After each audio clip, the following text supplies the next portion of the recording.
Operation is kept at a peak. Above all, don't worry. Worry brings fear, and fear is crippling. The only thing that can cause you to worry during your test is trying to do it all yourself. Know that all you have to do is hold your goal before you. Everything else will take care of itself.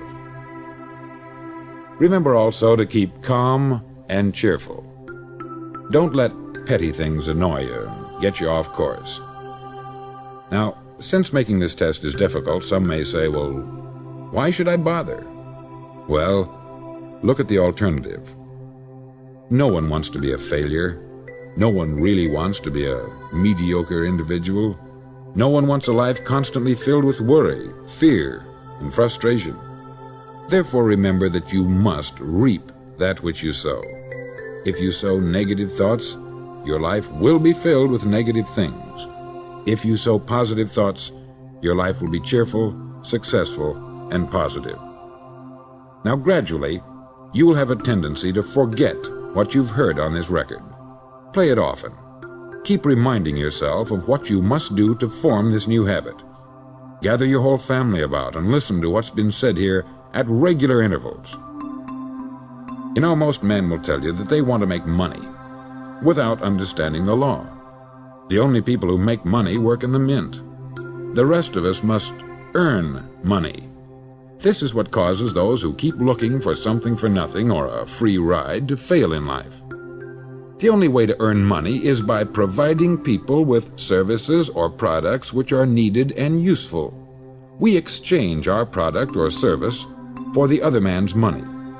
Therefore, the law is that our financial return will be in direct proportion to our service. Success is not the result of making money.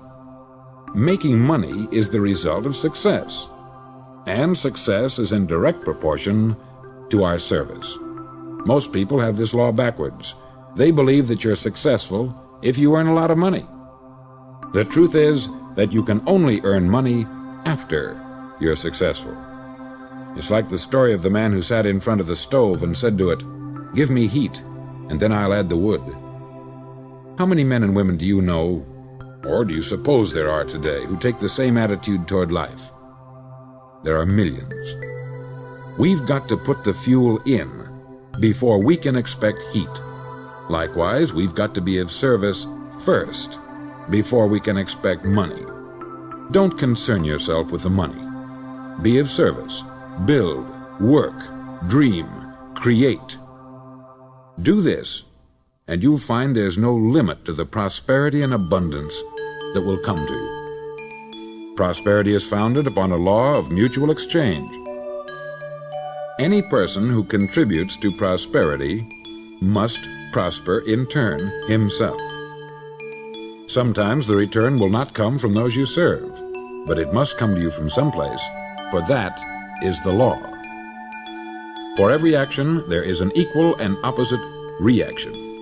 As you go daily through your 30-day test period, remember that your success will always be measured by the quality and quantity of service you render, and money is a yardstick for measuring this service.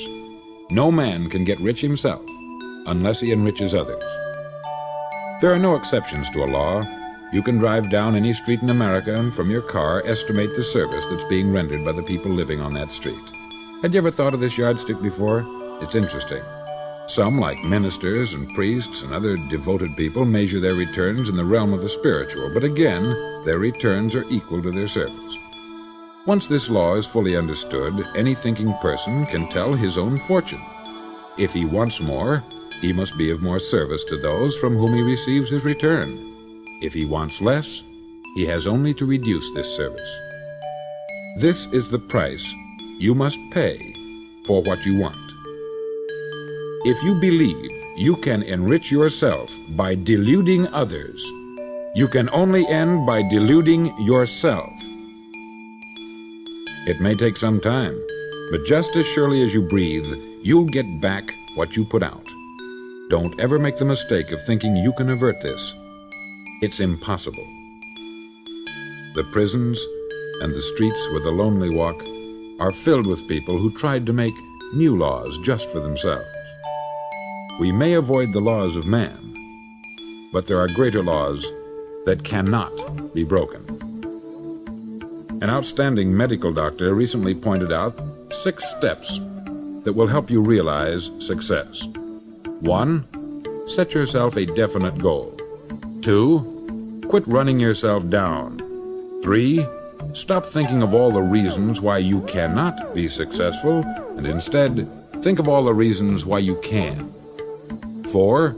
Trace your attitudes back through your childhood and try to discover where you first got the idea you couldn't be a success, if that's the way you've been thinking.